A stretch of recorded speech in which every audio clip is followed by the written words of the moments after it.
coerente de ideias fundamentais a serem transmitidas e ensinadas. Isso é uma doutrina geral, católica, protestante. Agora, a doutrina espírita, está passando sozinho.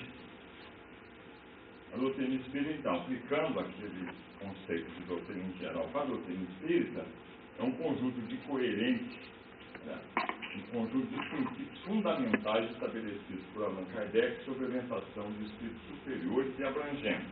Eu vou citar aqui uns 5 princípios fundamentais da doutrina espírita, que na verdade não nos pertencem. Os princípios tomados isoladamente pertencem ao acervo da humanidade. A questão da existência ou não de Deus, a definição de Deus, a existência ou não da alma humana, a comunicação com os espíritos, vida em outros planetas, tudo isso vem sendo questionado desde a mais alta antiguidade. Contudo, quando Kardec os aglutinou, aí formou um conjunto de ideias coerentes. Então, o grande mérito de Kardec foi aglomerar esses princípios que são propriedades da humanidade num conjunto lógico. Esses princípios são Deus, considerado como inteligência suprema, causa primária de todas as coisas. A existência da alma, por continuidade, para dar uma distinção entre o corpo e a alma, para significar que a alma, no conceito espírita, pré-existe ao corpo, vai subsistir a ele, enquanto pela natureza natural de todos nós, destino natural de todos nós nos despojarmos desse envoltório físico. Pois não. Tá bom. Obrigada. A alma humana, então, ela vai retornar. Porque todas as religiões, que são naturalmente espiritualistas, também sustentam a sobrevivência da alma. A questão é o destino dessa alma depois da morte. Nós sabemos, nós veremos mais para frente aí, que nós vamos chegar ao mundo espiritual com o resultado do aprendizado que nós estamos fazendo aqui, e depois nos prepararmos para uma nova encarnação. Já outras crenças acreditam num destino situado lá no plano espiritual e definitivo. Céu, inferno, purgatório, etc. E o outro princípio nosso é a reencarnação. Eu coloquei, eu tive a honra de estar aqui, ó, se alguém já esteve lá em Paris, esse é o túmulo de Allan Kardec. Naître, mourir, renaître, encore, et renascer sans cesser, é la loi. Nascer, morrer, renascer sempre e progredir. Essa é a lei. Esse homem aí lá, um homem doido, que Kardec, o nome dele era Hipólito Leão Denizar Rivais, mas com um espírito amigo ele disse que ele havia sido um druido dos celtas, e ele havia usado o nome de Allan Kardec. Então, quando ele foi publicar o Livro dos Espíritos, primeira edição, para não confundir com as obras que o Rivais tinha publicado com os pedagogos, ele pegou e retomou esse nome que ele já havia usado em livro. E esse monumento aí, quando ele morreu em 21 de maio de 1869, ele não foi enterrado aí no Père Lachaise. Ele foi enterrado primeiramente em Montmartre, bem distante lá em Paris. E um ano depois, eles construíram esse domo, que é assim que era o e ele foi, os esforços dele foram transladados aí para o Père Lachaise. Aí são os principais grupos lá da frente. O outro princípio básico nosso é a mediunidade. Eu coloquei alguns médios que todos conhecem, os médios que estão aí, né? O seu Luiz, o Chico, o Cristóvão, o Zé Rigó, o Edson e o Peixotinho. Eu pus aí para tentar definir variedades de mediunidade.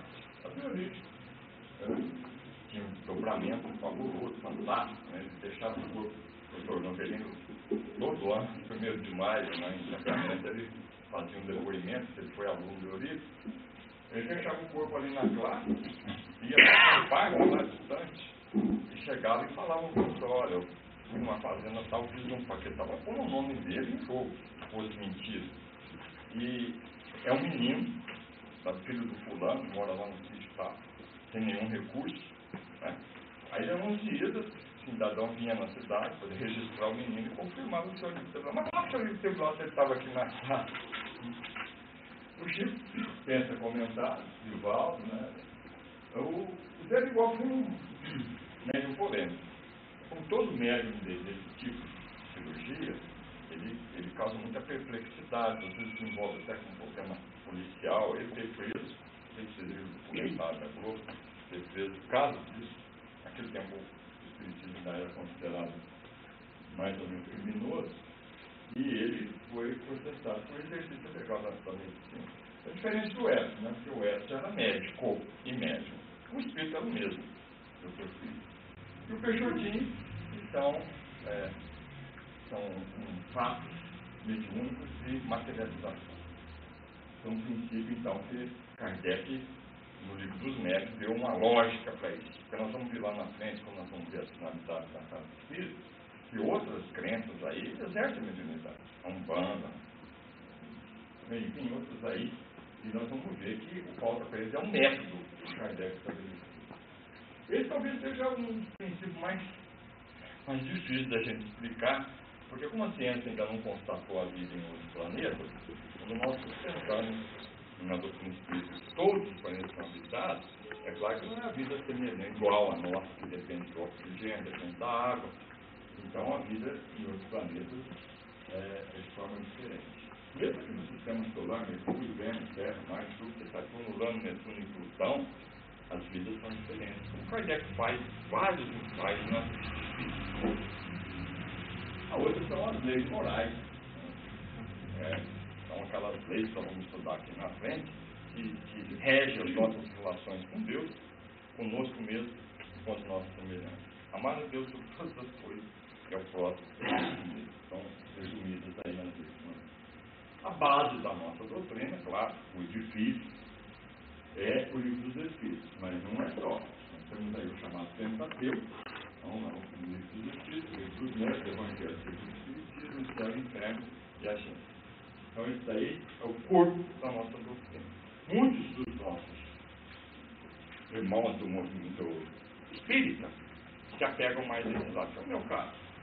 Trabalho mais na divulgação, artigos, palestras, tenho 3 ou 4 livros aí. Outros já preferem o movimento. Ou porque não gostam muito, ou porque, enfim, não tem tempo. Eles pegam o movimento, dirigem desde um departamento de uma casa espírita até as grandes federações nacionais e internacionais. Aí então são ligados mais ao movimento. O movimento diferente da doutrina é o conjunto de ações de um grupo de pessoas mobilizadas para o mesmo fim. Então, aplicando isso para o movimento espírita, é um conjunto de ações dos espíritas mobilizados pelos mesmos objetivos de estudo, prática e difusão espiritismo. É claro que o pessoal do movimento não teria visto essa reforma, talvez nem tivesse existido esse centro. Vamos ver como surgiu lá em Kardec. Quase todos os centros espíritas nascem de uma reunião, às vezes, familiar. Não é como, por exemplo, na Igreja Católica, o Vaticano define onde vai ter uma nova capela, uma nova paróquia. O movimento não, o movimento espírita surge normalmente de dissidentes, quando a pessoa não se dá bem naquele centro, como se nós já frequentou diversos centros, até se acomodar no seu. E assim vão nascendo os pequenos. Kardec até incentivava isso. Ele dizia que é melhor ter 300 centros pequenos do que um só enorme, porque precisa ter um lá no bairro, lá na Vila de São Sebastião, lá no sei onde, difundir pela cidade. Então, esse centro nasce naturalmente. Então, nós vamos ver o primeiro nasceu na casa do Kardec. Aí, vamos falar então sobre o centro espírita, aproveitando aqui a reinauguração. Por que existe um centro espírita? Por que foi feita essa reforma? O primeiro, então, nasceu no lar desse casal, o professor Hipólito Leon, Benizar, vai estar então na Kardec, e a Meli Gabriel Baudet, a esposa dele. Eles moravam aí, na Rua dos Mártires, lá em Paris. Em 1857, ele publica a primeira edição do Livro dos Espíritos, e aquilo começou a causar curiosidade, as pessoas queriam saber. Ele já tinha alguns grupos. Kardec foi num grupo lá na casa da senhora Freire Maison, na Rua Grande com a CBR, em 18, em maio de 1855, quando ele criou a primeira vez aquelas movimentações das mesas. Então já existiam vários grupos de mediunidade quando o professor Rivai foi convidado. Aí, quando publicou o Livro dos Espíritos, ele fala lá em Aldas Costas, que ele começou a reunir aí na casa dele, na sala, 15, 20 pessoas, depois começaram 30, numa sala menor do que essa aqui. Aí, então, ele teve que em obras postas que ele fala isso, contando com alguns participantes ali que tinham influência no governo, tal, porque era difícil de obter uma licença, então ele criou, em 1858, a Sociedade Parisiense de Estudos Espíritas, o primeiro centro espírita do mundo. Inicialmente ele foi aí Paris na época do Kardec, né? Hoje está diferente. Eu já estive aí também no Palais Royal, aí que ele alugou uma sala, se reuniam em um restaurante. Uma sala lá no fundo do restaurante, está lá ainda. Aí era o Palácio Real, né? Palais Royal, mas a família real se mudou depois para Versalhes. Isso daí eles alugavam na época do Kardec.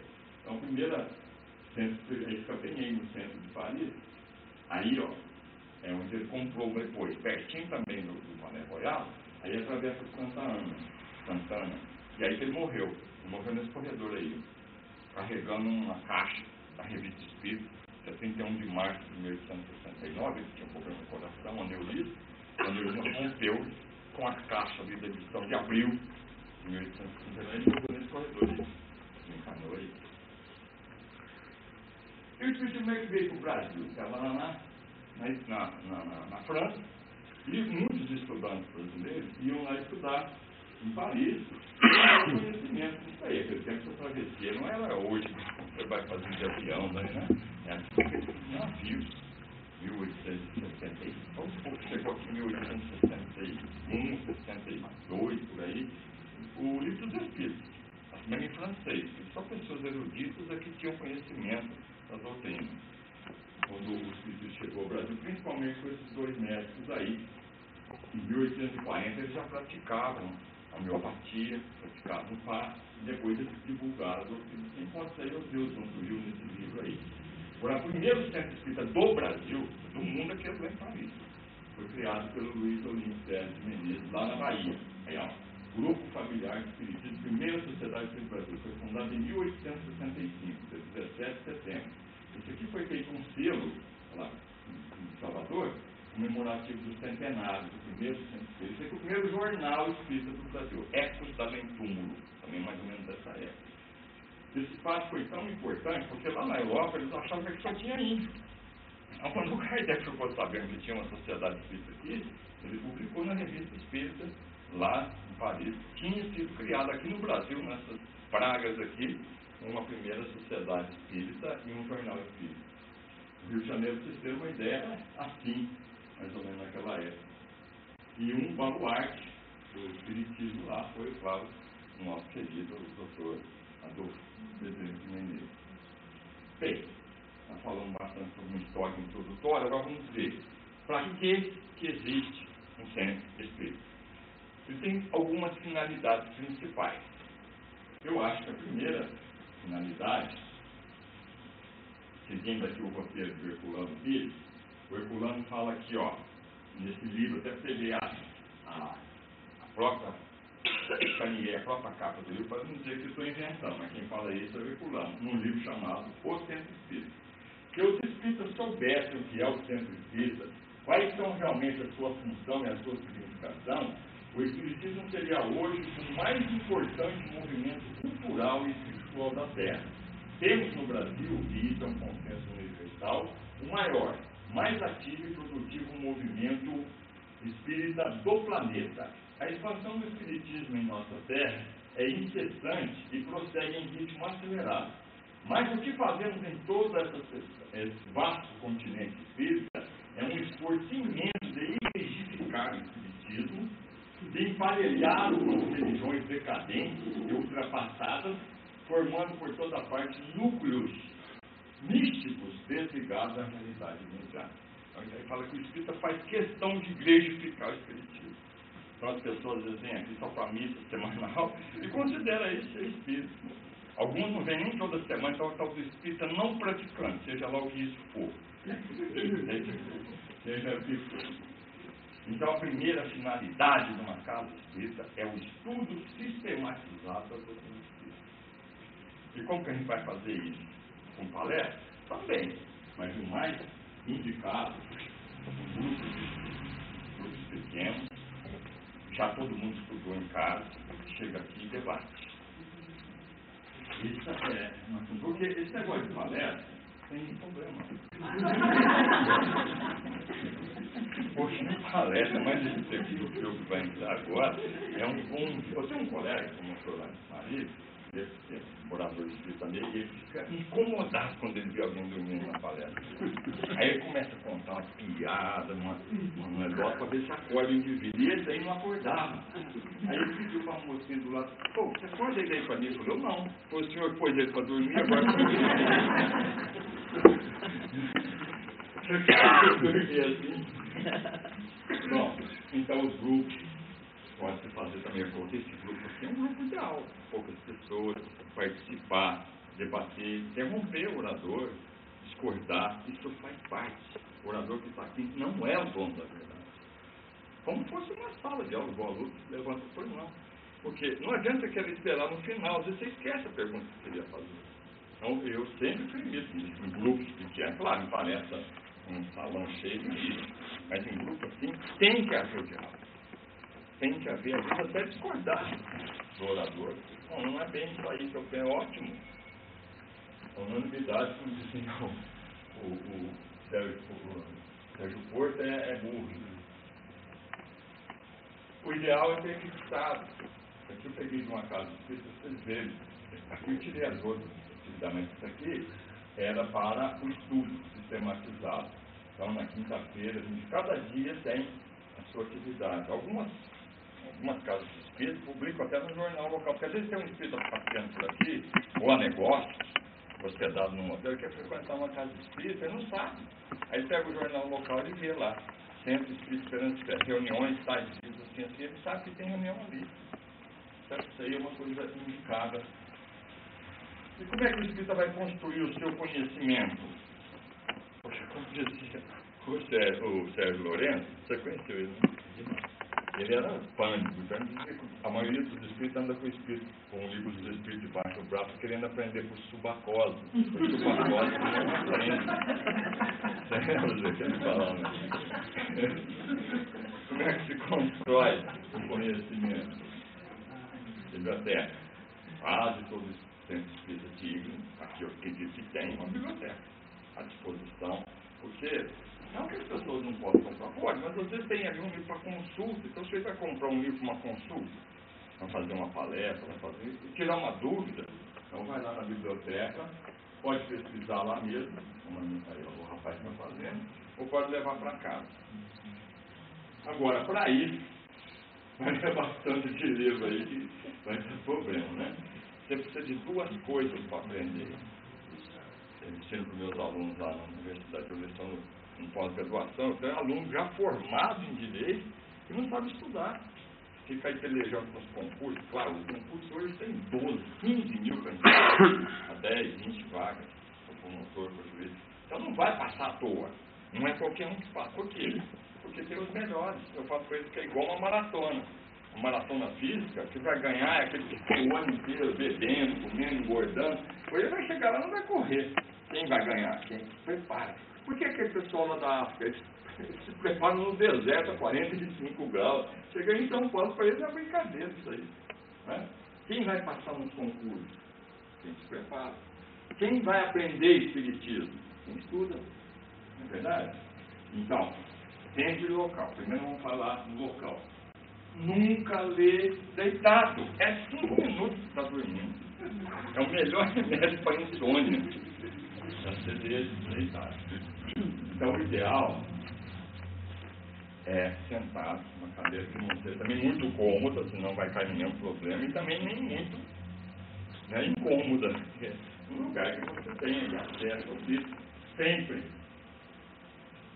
com horário. Vou fazer uma reflexão com você. Eu já fiz os cálculos, mas vou passar para você. Quantas horas tem uma semana? 7 vezes 24, são 168 horas. Certo? Vamos imaginar que a gente trabalha 10 horas por dia, de segunda a domingo. Vai gastar quanto? 70 horas. Mais 10 horas por dia para comer, beber e dormir. Vai gastar mais quanto? Mais 70. 70 com 70?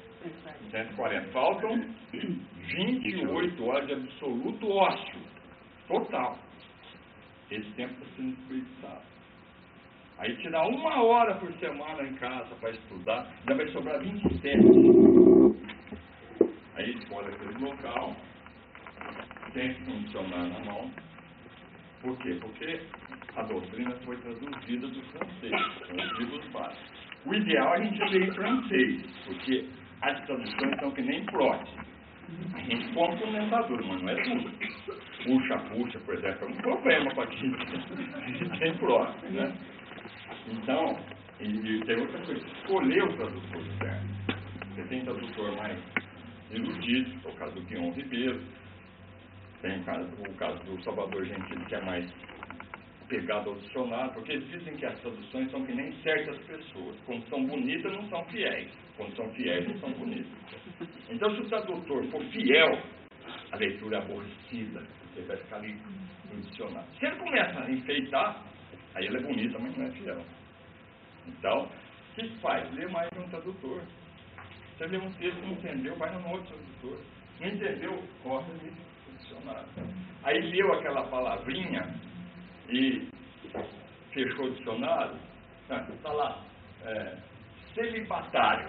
Você vai lá, avesso ao casamento. Aí fechou. O que é mesmo celibatário?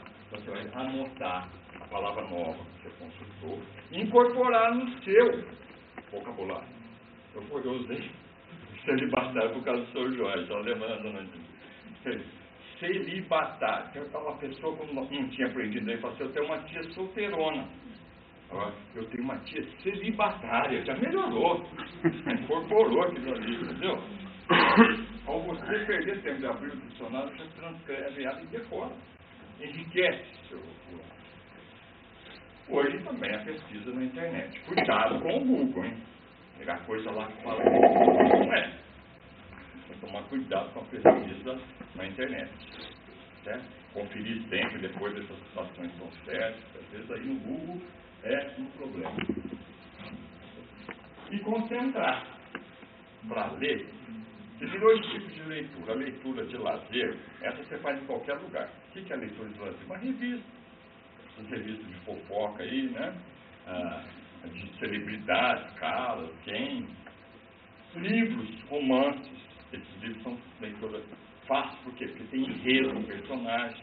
Então isso aí você faz em qualquer lugar. Fila, o brasileiro adora fila.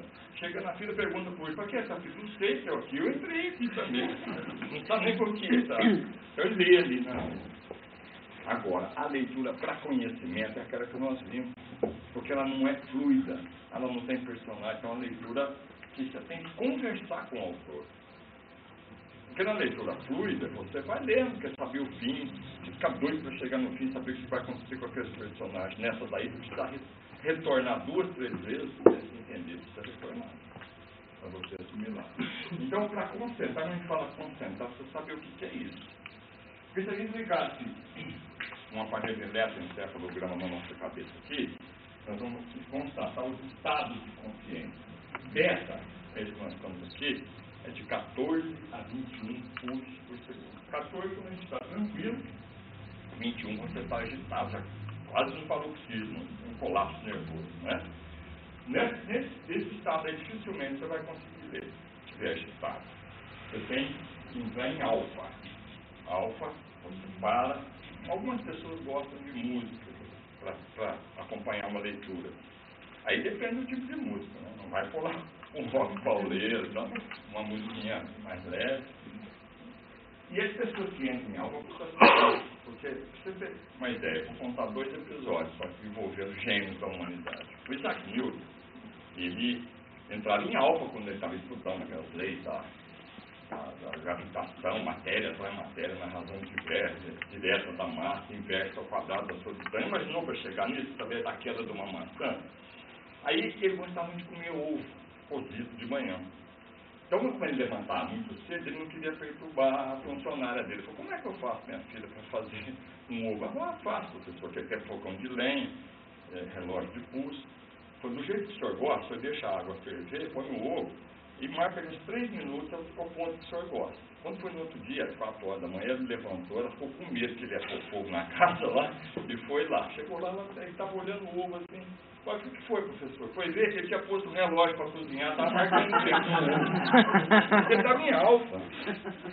O Einstein também ficava lá, naquele negócio lá, E igual a mx ao quadrado, energia igual a massa, vezes a velocidade da luz ao quadrado. E esquecia de comer. Eu ficava 2, 3 dias sem comer. Um dia ele estava indo no laboratório lá pro restaurante, praça de alimentação na universidade, ele topou com um aluno. Aqueles alunos que conversam e tal, e vivem em alfa também, os dois. Aí depois de uma meia hora de conversa, ele fala para o aluno, escuta, meu filho, quando nós nos encontramos, eu estava indo do laboratório para o refeitório ou eu estava voltando? O aluno também estava em alfa, não, o senhor estava voltando, então eu já almocei, não tinha nada, ele voltou lá. Então entrou em alfa, precisa sair depois. A gente se andar para a rua em alfa, vai criar problema. Se você for diminuindo mais, aí você vai entrar em êxtase. Mas hoje é só os monges do Tibete que conseguem isso, que é meditar. Então, aqui na Beta você consegue a atenção, eu estou conseguindo a atenção de vocês. Em alfa a gente consegue estudar em profundidade. Em teta, a gente entra em êxtase. Não está dormindo ainda não, porque dormindo em delta. Se você colocar lá o aparelhinho, ele vai estar lá igual está aqui, ó. 0,5 a 2,5, porque se zerar, já era. O espírito foi embora, está só o corpo ali, não pode zerar aqui, né? De 0,5 a 2. Tem gente que já passa direto daqui para cá, né? Vai tentar ler, pum, já cai em cima do livro. Aí, for estudar, quem quiser conhecer, por exemplo, o livro dos Espíritos, eu vou recomendar 2 obras. Uma introdução que o Herculano escreveu para ir do céu, quando o livro dos Espíritos fez 100 anos, em 1957, ele foi publicado em 1857. O Herculano fez uma introdução que ali você aprende doutrina. E o Cosmo, que é meu conhecido, ele escreveu um artigo na revista Reformador, de julho de 97. Com base nesses 2 estudos, eu vou fazer um resumo para vocês agora, da doutrina espírita. Vê, o Kardec era um gênio, além de tudo, assessorado por números tutelares. Então, o livro dos Espíritos, quem pega assim, não sabe o que tem aí dentro. Primeiro, ele tem uma introdução, com 17 itens, depois tem os prolegômenos. O que quer dizer prolegômenos? É uma introdução um pouco mais ampla, escrita pelos próprios Espíritos, ensinado por João Evangelista, Santo Agostinho, Sócrates, Platão, Penelon. Bom, na primeira parte, ele dividiu em 4 partes, ele vai delimitar o objeto de estudo da doutrina. Nós temos uma trindade universal, Deus, Espírito e Matéria. Será Deus o objeto de estudo da doutrina espírita? Não. Deus é o objeto de estudo da teologia. O Espírito fala na questão 14. Deus existe, isso basta. Não tenta entrar por um caminho que você não vai sair, vai ficar só mais orgulhoso, para aprender não vai. Então Deus não é. Será a matéria? Não. A matéria é objeto de estudo da ciência natural. Sobra então o Espírito.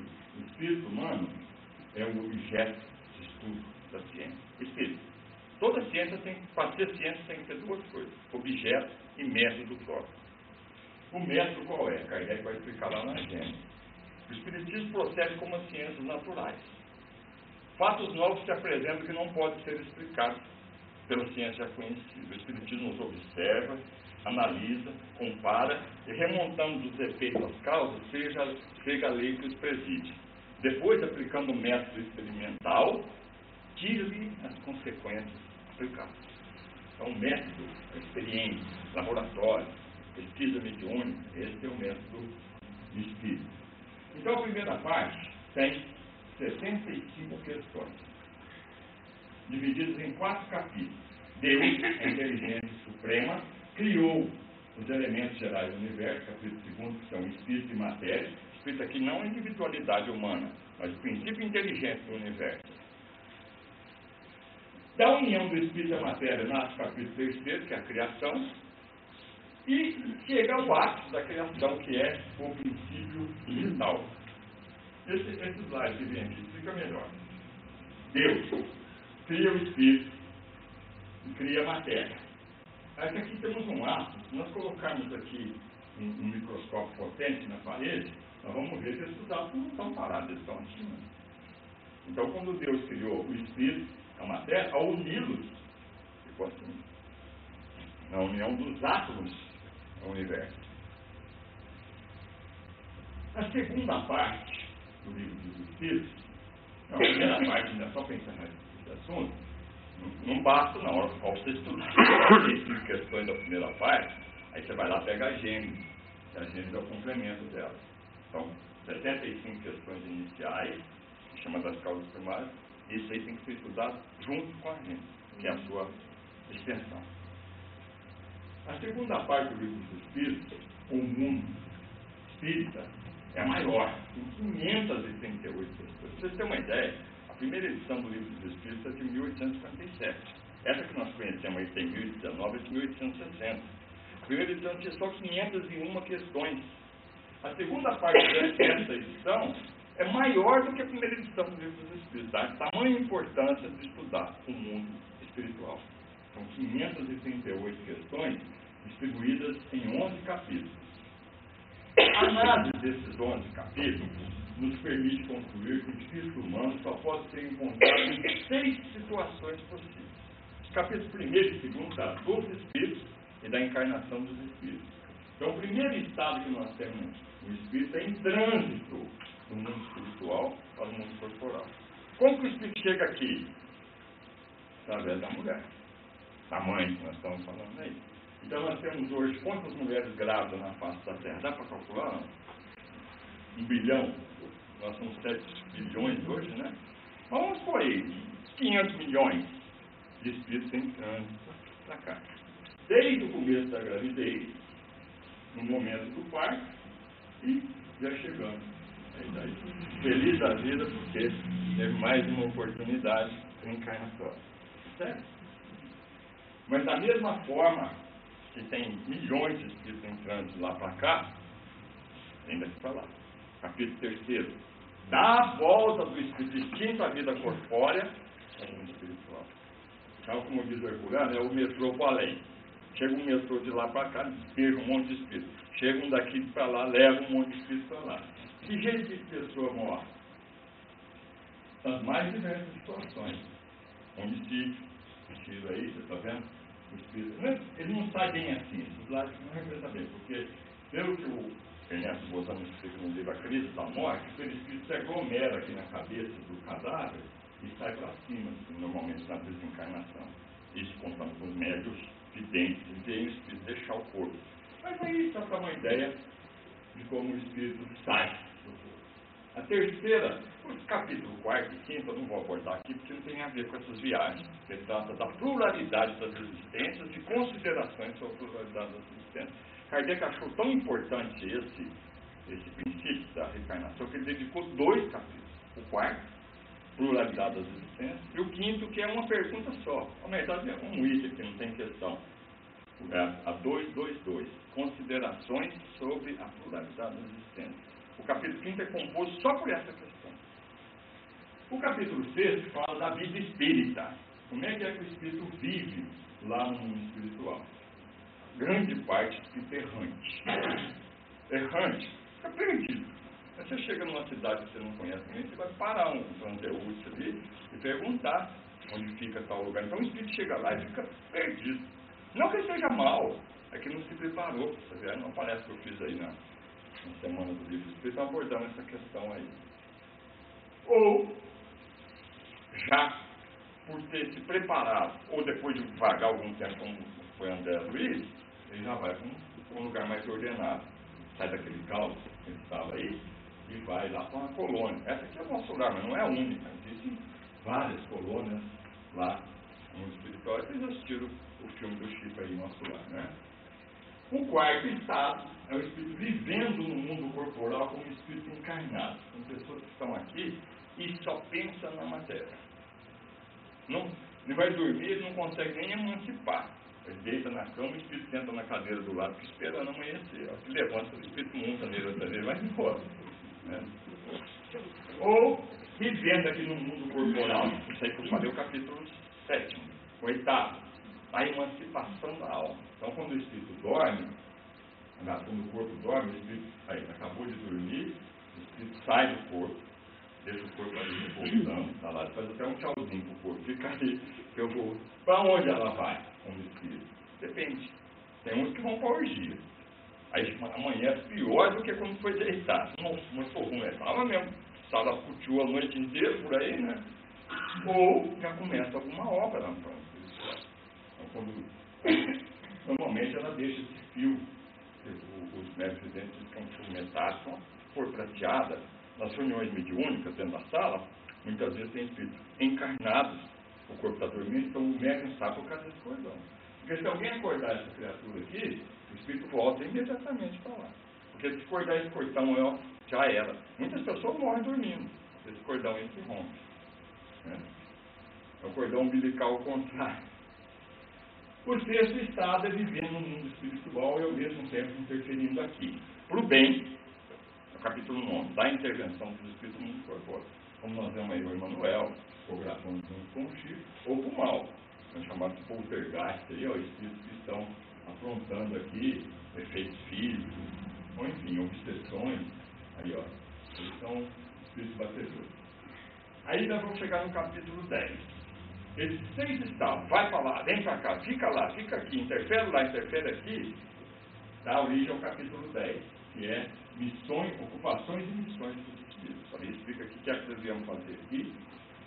E o capítulo 11, que muita gente não entende porque Kardec colocou no estudo do mundo espiritual um capítulo para tratar dos 3 reinos, é que ele vai explicar que a evolução se faz aqui, ó. Começa na matéria, depois vem o vegetal, os animais, peixes, aves, chega aqui no momento da transição, vamos ver ali, ó, e nesse momento há uma transformação, tanto perispiritual quanto corporal, que é quando nós começamos a usar o livre-arbítrio.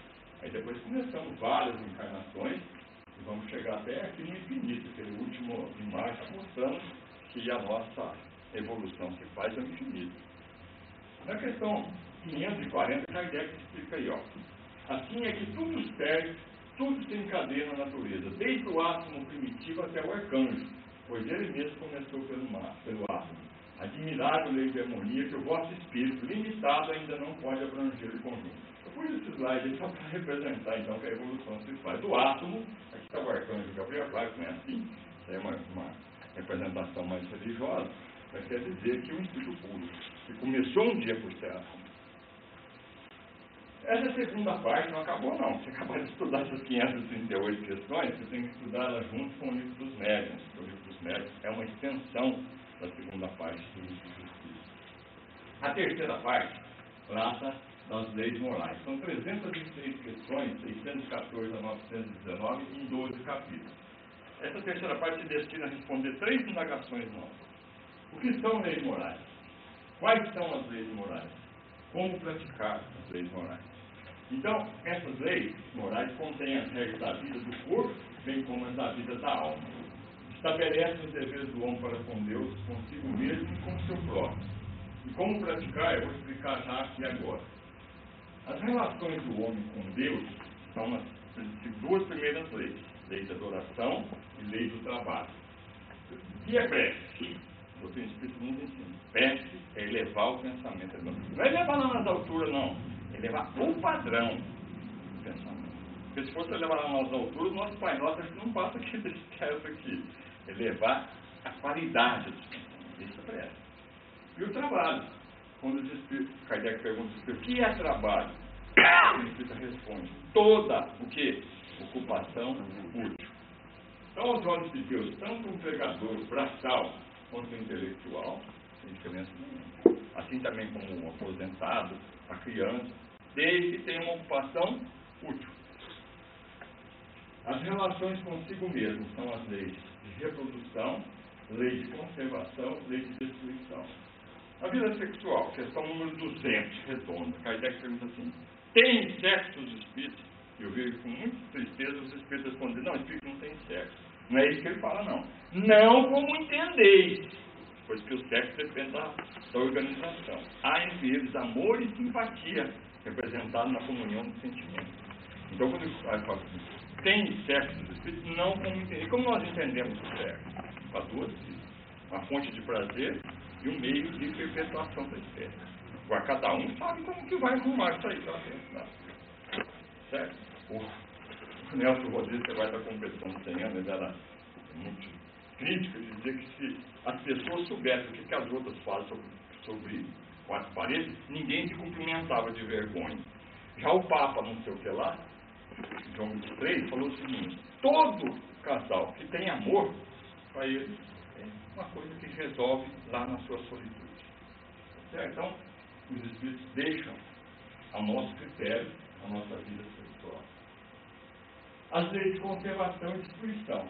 Infelizmente, no planeta que nós estamos acabando com isso. As queimadas, parece que agora vão acabar com as queimadas negócio da cana, né? Tem um prazo aí, 2014. Olha aqui, isso aqui, mortandade de peixe. Isso daqui é tudo produto da nossa insensatez. Sem falar, uma árvore que era, uma mata que era assim, fica assim. Um rio que era assim, fica assim. Quem que fez isso? O homem. As relações com o próximo. Então, pela ordem, então, as relações nossas com Deus, lei da adoração, lei do trabalho. As relações comigo mesmo, reprodução, conservação, destruição. Com o meu próximo, as leis de sociedade, do progresso, de igualdade e de liberdade. O homem só aproveita vivendo em liberdade, aliás, em sociedade. Se ele for viver numa ilha isolada, provavelmente ele não vai progredir, porque aqui nesse dia a dia nosso, concede, recebe, ofende, é ofendido, é que a gente consegue progredir. Você não consegue viver, progredir, esse é o progresso, não pode viver em sociedade. Vivendo em sociedade, você tem que aprender a respeitar não apenas a igualdade racial, que nós temos negros, judeus e tal, como a igualdade entre os sexos. Homens e mulheres são absolutamente iguais perante a Deus e perante a lei. Nossa Constituição, pelo menos, prega isso. Né? E a lei de liberdade. Claro que a nossa liberdade termina, ou como direito, no momento que começa o próximo. Nós só teríamos liberdade absoluta se fosse morar numa ilha sozinho. Se você levar um cachorro, você não tem liberdade total. Você tem que respeitar o cachorrinho. E a 10ª lei, na verdade, ela resume todas as outras. Deus, a justiça suprema, por amor incondicional, nos criou, para que através da caridade nós possamos progredir. Não acabou, não. A perfeição moral, que é o último capítulo disso aí, ela vai tratar daquilo que mais nos pega, as virtudes e os vícios, as paixões, esse problema aí que nós carregamos reiteradamente nas encarnações, a exacerbação do ego. Primeiro para mim, que sobrar é meu, o resto também é meu. Esse assim que é o egoísmo. E os caracteres do homem de bem. Kardec fala, não estão relacionados todos aqui, mas quem já cumpriu aqueles que estão lá, está a caminho da perfeição. Essa terceira parte, que é a parte religiosa da doutrina espírita, tem que ser estudada com o Evangelho segundo o Espiritismo. A última parte, tem questões, da 920 a 1019, vai tratar das esperanças e consolações. Ela vai demonstrar as consequências da gente cumprir ou descumprir essas leis morais. Então vai explicar que o homem, a mulher, que cumprem as leis morais, é feliz aqui e depois da morte. Quem descumpre as leis morais vai ser infeliz aqui e depois. E a questão 964 bem resume isso. Presta atenção nessa questão. Uma nota de Kardec. Todas, Kardec não deixa dúvida, todas as nossas ações estão submetidas às leis de Deus. Nenhuma há, por mais insignificante que pareça, está em Tato, lá na própria Kardec, ressaltou ele mesmo isso aqui, ó. Nenhuma há das nossas ações, por mais insignificante que nos pareça, que não possa ser uma viciação, uma violação daquelas leis. Se sofremos as consequências dessa violação, só nos devemos queixar de nós mesmos e desse modo nos fazemos os causadores da nossa felicidade ou da nossa infelicidade futura. Ou seja, sou escravo do que já fiz, mas sou senhor do que ainda vou fazer. Essa quarta parte tem o seu complemento depois no livro Céu e Inferno, ou A Justiça Divina segundo Cristo. A primeira finalidade da Casa Espírita é essa aí, estudar a fundo a doutrina espírita. E a segunda, é a parte teórica, é a parte prática. Para que nós fazemos reunião espírita? Muita gente pensa que para arrumar casamento, outros ganham na loteria. Uma vez uma mulher chegou lá para o Chico, a loteria estava acumulada. Eu estou com uma dificuldade, você podia perguntar para os benfeitores aqui que vai dar na Mega Sena. Ele falou, eu não sei se eles vão falar, mas se eles falarem, eu não vou falar para a senhora, vou jogar eu. Eu vou falar para a senhora. Mas o que nós fazemos na reunião prática, então? Para 3 finalidades. Não somos nós, deixa eu só mostrar para você. A mediunidade é um dom. Não precisa ser espírita para ser médium. Pelo contrário, a mediunidade é um dom que os feiticeiros, há muito tempo, como eu disse agora mesmo, os princípios espíritas não são propriedade nossa. Isso aí vem da mais das antiguidades. Já mexiam lá naqueles tempos ancestrais com a Goécia, chamada magia negra. Até hoje tem aí as videntes, né, ocultistas, feitiços, tem uma feiticeira aí, as macumbas. A respeito disso aí, o Felipe conta sempre um cara, que ele morava lá em Londrina, e ele morava numa pensão, estava começando a carreira do Brasil, e um companheiro dele de quarto, que não era espírito, estava com uma canela, com um machucado na canela, que não sarava, né, Zé? Conta sempre isso aí. Aí vai no médico, pomada, e nada. Aí levou um dia, ele falou, você não quer ir lá no centro? Você pensou de tudo mesmo, né? Chegou lá no centro, a entidade falou assim, ó, esse indivíduo aí, nós tínhamos feito um trabalho, ele furtou as garrafas lá, cortou a canela, agora não sabe de não, agora pode especular no jeitinho que estava lá. Aí ele foi lá, foi de volta, do jeitinho que estava, então respeitar, você viu um trabalho, deixa lá, é o problema dele. Aí temos as técnicas espíritas e as reuniões. Então, a primeira finalidade de uma reunião espírita ou de uma mediunidade é receber instruções dos benfeitores. Tipo, fez através de livros, textos, enfim, outros através da fala. E aí, no livro dos médiuns, nós vamos aprender. Como saber que você é médium? Só tentando. Tenta na mesa, ao trabalho, um poema é recomendado. Preparar, porque Kardec fala que isso aí é igual você trabalhar com, entrar num laboratório, mexer naqueles negócios, vai explodir o laboratório, não souber fazer assim. Mesma coisa, quem vai trabalhar com mediunidade sem estar preparado. Principalmente moralmente, que eles têm que preparar a nossa ficha lá, né? Aí dá uma reunião prática. Para que nós fazemos essas reuniões? Principalmente para ilustração de espírito, porque o espírito, muitas vezes, não sabe que morreu. 90%, vamos dizer assim, das pessoas que desencarnam não sabem que morreu. Às vezes eu entro numa loja assim, nem aquele pessoal do posso ajudar, não vem, mas será que eu estou desencarnado? Ninguém vem aqui me dar uma forcinha, né? Eu estava contando isso aí no Paraná, então um falou assim, eu já sei como é que eu faço, eu grito. Se todo mundo me olhar, eu estou encarnado, porque se eu gritar e ninguém me ouvir, já era. Então, muitas pessoas desencarnam e não sabem que morreu. Por quê? Porque ele continua usando um corpo semelhante àquilo lá. Às vezes até a roupa, já fez naquela outra palestra, cria a roupa mentalmente. Uma vez uma mulher no Vicente Paulo chegou para mim, ela estava começando o espiritismo, o meu marido desencarnou tomando banho pelado, aí chegou assim de lá, coitado, né? Eu, não, porque a preocupação dela tinha nós, entende? Não, ele cria a roupagem mentalmente, ideoplastia. Kardec explica isso no livro dos médios. Aonde? Laboratório do mundo invisível. Vestuário do espírito. Então, a primeira finalidade da reunião prática é receber as instruções. Depois, é orientar espírito. E a pior delas, talvez, a mais difícil é a desobsessão. Porque na desobsessão, diferentemente daquele espírito que não sabe que morreu, normalmente até dó, uma choradeira, até explicar para ele que ele não está nesse mundo, é que na desobsessão o espírito sabe que está morto, conhece o mundo espiritual e está executando um projeto de vingança no obsidiário. Aí você vai tentar convencê-lo, o pessoal doutrinar, esclarecer, para ele desistir desse projeto de vingança. Certo? Tem essas técnicas para fazer isso aí. Então, a segunda finalidade são as reuniões teóricas. A primeira. A segunda, as práticas mediúnicas.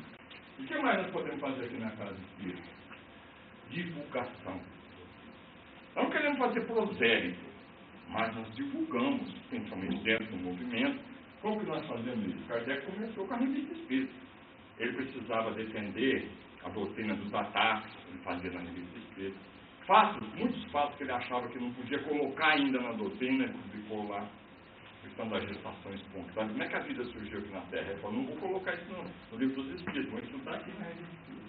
Então, uma das incumbências, das obrigações do Espírita é ler a revista Espírita.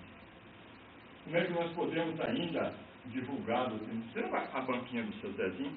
Bom, eu lembro demais. Ixi, ali na página de Jesus. É a antiga banca. Então, você pode divulgar aqui uma banquinha, como hoje, através de todos esses instrumentos que nós temos aí na informática.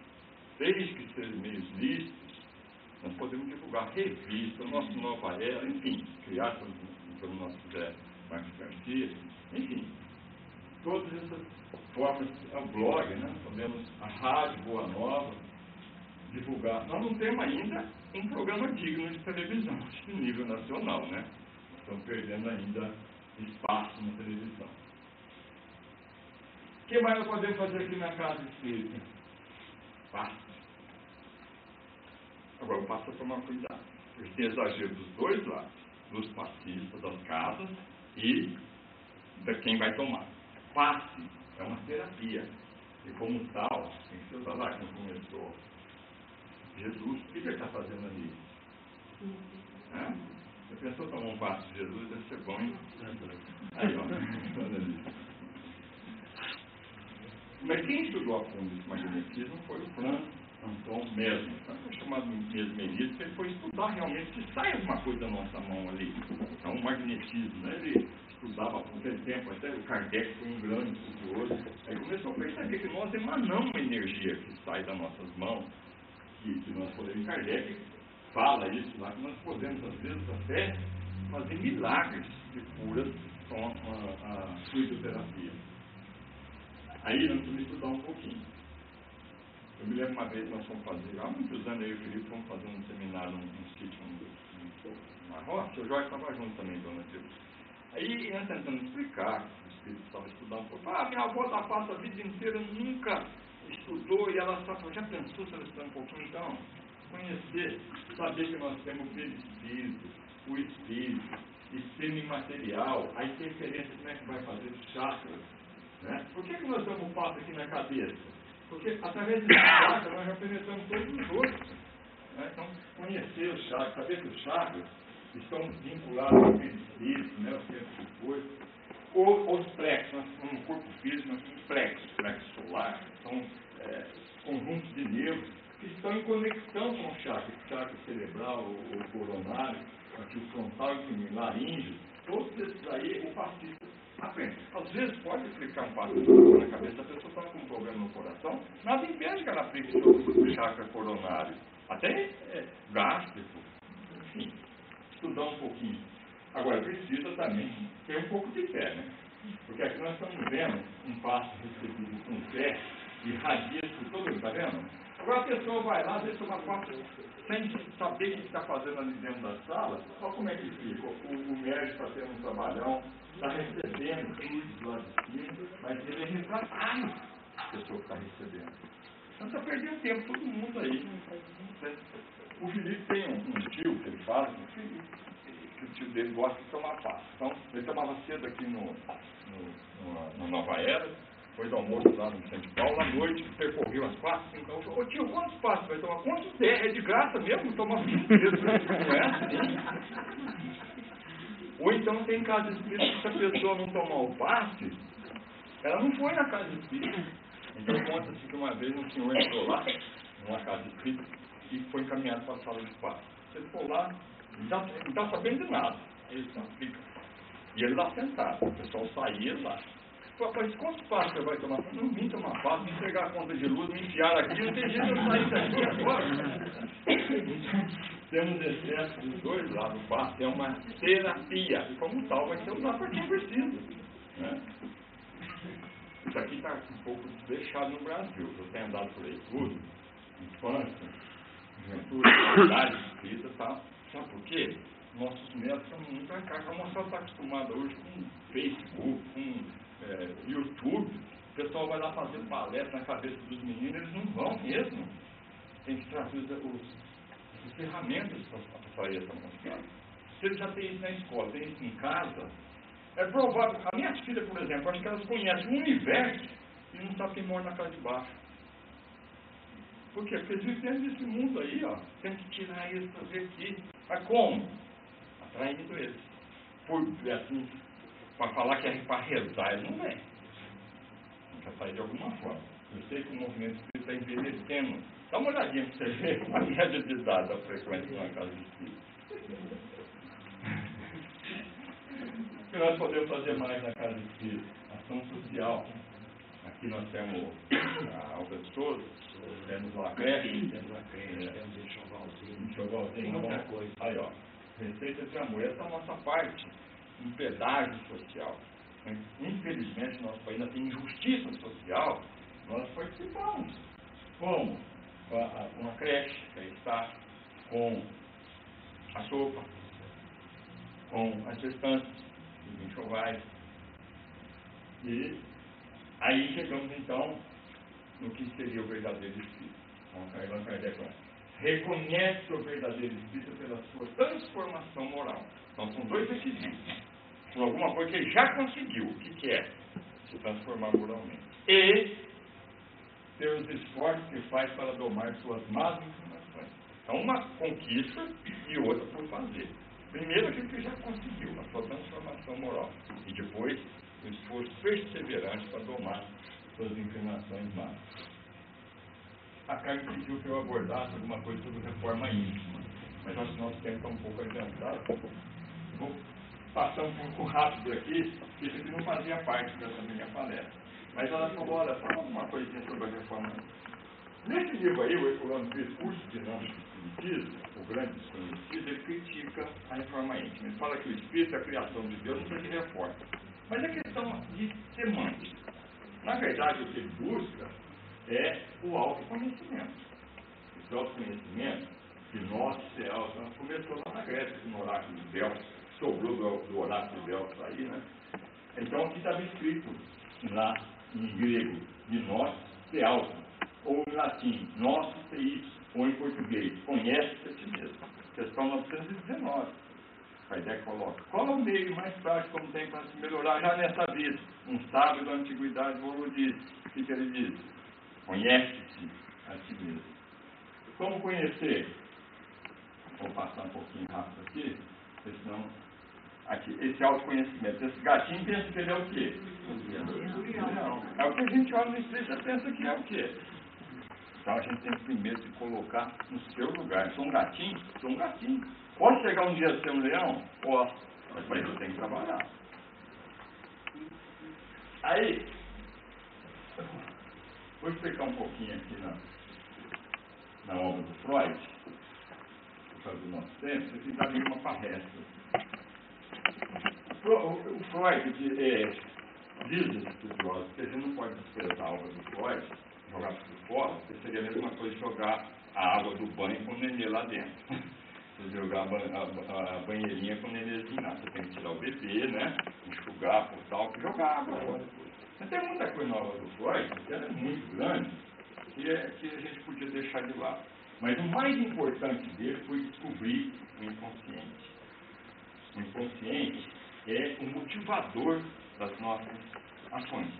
É claro que depois nós vamos jogar o espiritismo um pouquinho. Então ele comparava com o inconsciente, os slides estão em inglês, mas dá para entender aí, né? O id é a parte instintiva. O superego é a nossa consciência. E o ego é o nosso eu. Ele falava que a parte instintiva é como se fosse um iceberg, a maior parte dela está submersa. O ego aqui, ó, o consciente, está só essa partezinha aqui de fora, que foi que afundou até o Titanic, né? Então aí tem, aqui tem uma explicação do que é o superego, mas eu vou explicar a luta do doutrina espírita. O nosso inconsciente, na visão do Freud, se resume a uma vida só, porque eu não acreditava na reencarnação. Mas como espírito nós sabemos que nós trazemos no nosso inconsciente toda essa passagem que nós viemos sendo elaborados, desde o átomo, depois passamos por reino vegetal, animamos os corpos de vários animais antes de chegar aqui no recebimento do livre-arbítrio, né? Nós já vimos esses slides aí atrás. Toda essa parte aqui está dentro de nós. Porque às vezes a pessoa fala assim, nossa, ele estava nervoso que parecia uma fera.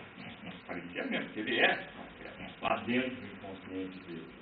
Aí, se você for trabalhar com o que nós chamamos conteúdo anímico do inconsciente, o personímico, essa senhora que está aqui, vamos supor, tem 80 anos, ela começou aqui, ó. Quando ela estava aqui dentro da mãe dela, ela já começou a receber influência do inconsciente. No livro Reforma Íntima Sem Martírio, da irmã com o médico Vanderlei Soares Oliveira, ela fala lá no caso do senhor no plano espiritual, que não sabia por quê, ele tratava a filha muito bem e a filha a desprezava. Depois de eu saber no plano espiritual, nessa fase aqui ela pensava constantemente em fazer um aborto. Aí a criança guardou aquilo ali, tudo que nós passamos nessa fase, a fase oral, aí depois vemos a juventude, tudo o inconsciente da funciona atrás, e mais aqueles slides que nós vimos ali atrás da parte pré-anímica, quando nós ainda... Como é que funciona a dinâmica? O id aqui são esses nossos instintos, desejos que querem sair. O superego é por isso, tem gente que suborna aqui, né? A vontade de comer, por exemplo, dá um exemplo. Quanto mais você reprime, você vai ter mais fome. Aí você chega em casa, você vai querer comer o superego e fala, pega leve aí, tem que ir nisso, senão você vai engordar. É isso? Aí o ego vai fazer um ajuste entre os impulsos do id e a repressão da consciência. Não é fácil isso daí, não. Aqui vai entrar em inglês. Eu quero isso agora, diz o id. Aí o ego fala assim, bom, nós estamos planejando para conseguir isso. Aí o superego fala assim, você não pode fazer isso. Num outro slide, o id fala assim, eu quero um chocolate. Ele vê um chocolate e acabou. Aí o superego fala assim, mas você está de dieta. Aí o ego pega e faz um acordo. Ó, toma barriga então. É assim que funciona o nosso... O superego são as regras morais da nossa vida. Aquilo que nós aprendemos com os nossos pais, professores. O ego é a nossa consciência. E o id é o instinto. Enfim, naquela representação, o id é o nosso capetinha, que fica com as nossas tentações. O superego é o nosso anjo da guarda. A última decisão é nossa. Como está essa moça aí? Será que eu faço? O anjinho fala, olha lá, cuidado. O capetinha fala, vai, faz, né? Então aí a decisão sempre é nossa. No livro Pensamento e Vida, Emmanuel Chico diz o seguinte, a gente só vai conseguir galgar o espaço que nós vivemos nas duas asas, do amor e da sabedoria. Se você cortar uma das asas dessa pombinha aí, dificilmente ela vai voar. Acho que nunca, né? Ela vai voar se você cortar uma. E como é que vai ser o espiritismo aí no terceiro milênio? Vamos falar o que disse o Leão Denis. Isso será o que os espíritas fizerem dele. Porque o mundo que nos aguarda, gente, isso aqui não é exercício de futurologia, não. Que eu vou falar aqui já está acontecendo, ó. A pessoa tem a mão decepada por uma terra, os médicos já conseguem fazer crescer outro no lugar. Eles já estão reconstruindo o tecido humano. Isso já é hoje, não é futuro. Casas e carros serão feitos de materiais que podem se consertar. Você pode machucar, vai quebrar muita piscina aí de, como é que chama? Funilaria. Se chega um calor desse nitinol, ele pega e volta do jeito que ele era, sozinho. Isso já existe, nitinol já existe. Um alimento em pó que vai resolver o problema da fome no mundo. 90% de proteína. Você quer dar um sabor? Põe 10% do que você quer. Chocolate, tal. Isso é sonho? Não, já existe. É um derivado de soja que a empresa Arte tem, os Midland já produz desde os anos 80, que os astronautas usam lá. E falar em astronauta, o turismo espacial. Hoje a gente vai passar, o cara casa, passar em Paris, aí é um negócio, agora vai falar, vou passar a lua de mel, sabe aonde? Em Marte, em Júpiter. Isso é sonho? Não, a primeira pessoa que já viajou pagou 20 milhões de reais. Você vai em Marte, na Lua. E outras atividades que nós vimos aqui, a Fernando, né? No começo, é a arte. Isso faz parte da casa espírita. E com essa mesmo encerrar com o Victor Hugo, dizendo assim, desejo primeiro que você ame, e que amando também seja amado. Que se não for, seja breve em esquecer. E que esquecendo, não guarde mágoa. Desejo, pois, que não seja assim. Mas se for, saiba ser sem desesperar. Desejo também que você tenha amigos, que mesmo maus e inconsequentes, sejam corajosos e fiéis, e que pelo menos em um deles você possa confiar sem duvidar. E porque a vida é assim, Desejo também que você tenha inimigos, nem muitos, nem poucos, mas na medida exata, para que algumas vezes você se interpele acerca da sua própria certeza, e que dentre eles, pelo menos um, seja justo, para que você não se sinta demasiadamente seguro. Desejo também que você seja útil, mas não insubstituível, e que nos maus momentos, quando nada mais restar, que essa utilidade seja suficiente para manter você de pé. Desejo ainda que você seja tolerante, não porque erra um pouco, isso é fácil, mas porque erra muito e irremediavelmente, e que fazendo bom uso dessa tolerância, você possa servir de exemplo aos outros. Desejo que você, sendo jovem, não se apresse em amadurecer, que você, sendo maduro, não insista em rejuvenescer, que você, sendo mais velho, não se dedique ao desespero, porque cada idade tem o seu prazer e a sua dor, e é preciso deixar que eles escorram por entre nós. Desejo, por sinal, que você seja triste, não o ano inteiro, mas apenas um dia, mas que nesse dia você descubra que o riso diário é bom, o riso constante é insosso e o riso habitual é insano. Desejo também que você descubra, com o máximo de urgência, acima e a respeito de tudo, que existem infelizes, injustiçados e oprimidos, que eles estão aí, bem à sua volta. Desejo que você afague um gato, alimente um cuco e ouça o João de Barro erguer triunfante o seu canto matinal, para que assim você se sinta bem por nada. Desejo também que você plante uma sementinha, por mais minúscula que seja, mas acompanhe o seu crescimento para que você saiba de quantas, muitas vidas é feita uma árvore. Desejo ao seu fim que você tenha dinheiro, que é preciso ser prático, mas pelo menos uma vez por ano coloque um pouco dele na sua frente e diga: isso é meu, só para ficar bem claro quem é o dono de quem. Desejo também que nenhum dos seus afetos morra, por ele e por você, mas que se morrer, você possa chorar sem se culpar e sofrer sem se desesperar. Desejo, por fim, que você, sendo homem, tenha uma boa mulher, que você, sendo mulher, tenha um bom homem, que vocês se amem hoje, amanhã e nos dias seguintes. E quando estiverem exaustos e satisfeitos, ainda haja muito amor para recomeçar. E se tudo isso acontecer, então não tem mais nada de desejar, senão, muito obrigado.